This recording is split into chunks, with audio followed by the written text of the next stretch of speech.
Baby girl, sana lang yung papa mo at yung mama mo sobrang proud din kagaya ng pagka-proud mo. I wish. Hindi to halong sarcasm mo, kaplastikan. Hinihiling ko na sana proud din sila. Sobra. And also, kapag dumating yung panahon na nagka-baby ka na babae, anak na babae, pag ganyan ang pinili niyang trabaho, wag mo siyang aawayin, wag mo siyang sisisihin. Gusto ko din maging proud ka ng kasing proud ng nararamdaman mo ngayon. Yun lang. Kasi nakapag-ipon ako pera dito eh. Sa trabaho kong ganito. Hindi ko kinakaya. Huwag mo inilalahat-lahat. Kung gumawa ka ng content, mag-content ka sarili mo. Huwag mo inilalahat. Inilahat mo lahat ng sisi eh. Hindi naman lahat ganun. Alam mo ba, bawat kita namin, nalusta na nga yung atay namin kakainom para magkakapera lang kami. Sa kanya na nanggaling, kailangan uminom ng alak, marami para mas lalong malaki yung kita, 'di ba? Kasi nga ladies drink yung tawag doon. Doon pa lang it proves my point na tama talaga na wag ganyan ng trabaho dapat ng magiging chick ng isang matinong lalaki. Kasi ang punto ko lang naman sa video ko, wag kang magpakasalo, wag kang mag-asawa, pumili ng isang babaeng CCA at PR. Kasi nga, magulo yan. Hindi kami nananapak ng tao dito ha. Ulo ka kasi husga. Try mo pumasok ng sisi, magtrabaho ka para alam mo.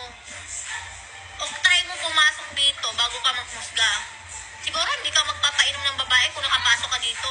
Kasi mahal. Hindi mo afford. Okay? Kaya tumihimik ka, leche ka. Nilalahat ng sisi. Hindi ganun lahat ng sisi. Bakit? Sino ka ba? Ka ba si Lord?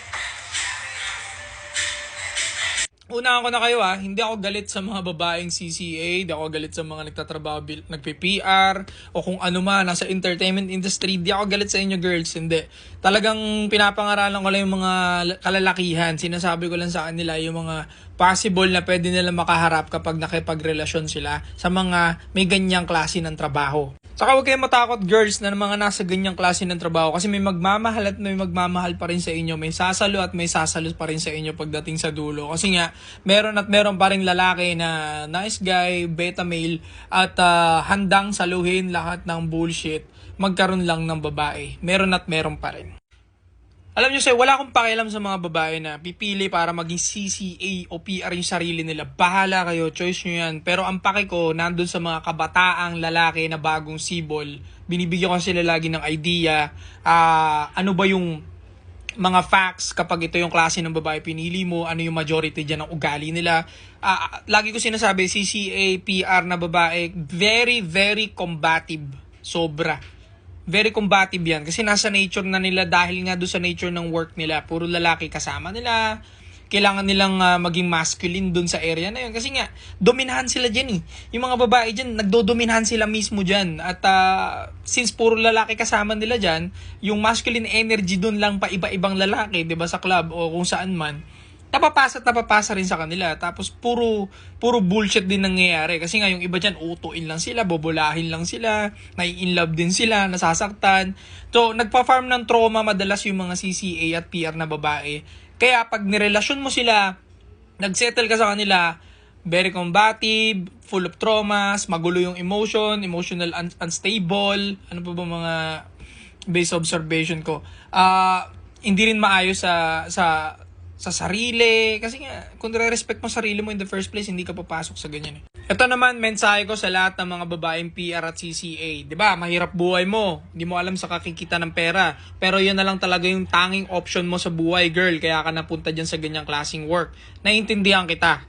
Hindi ko alam yung pinagdaanan mo. Hindi ko alam kung bakit ka napasok sa ganyang klase ng trabaho. Baka marahil sobrang hirap talaga ng buhay at dinaanan mo. Sige, I'll give it to you. Pero, eto tatandaan nyo lahat ng mga nasa CCA PR. Ito para sa inyo to. Kapag kayo umabot ng 35 years old to 40 at nandiyan pa rin kayo sa klase ng linya ng trabaho na yan at hindi kayo nakahanap ng spunky at hindi kayo nakahanap ng matinong lalaki or kahit hindi matino, basta mayaman na mag-aalis sa inyo sa ganyang klase ng trabaho na yan, sobrang failure mo ng klase ng babae o sobrang tanga-tanga kang klase ng babae. Ulitin ko kapag inabot ka ng 35, 40, mahigit nandiyan ka pa rin sa pag-PR at CCA, isa kang malaking tanga na babae. Hindi ka nag-iisip. Kasi kung nag-iisip kang babae, Maghahanap ka ng spunky dyan. Maghahanap ka ng sobrang yaman ng lalaki na handang mag-alaga sa'yo, magbigay ng bahay, kotse. Kasi maraming mayayaman na klase ng lalaki pumupunta sa ganyang entertainment. Gets nyo ko?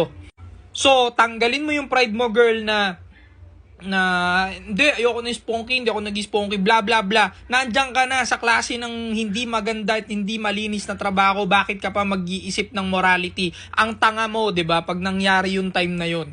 So, tanggapin nyo yung spunky, girls, umalis kayo sa klase ng trabaho na yan, mag-create kayo ng family, magbagong buhay kayo, may chance pa, andyan ang Panginoon sa atin, walang perpektong tao. Yun lang. Stay cold.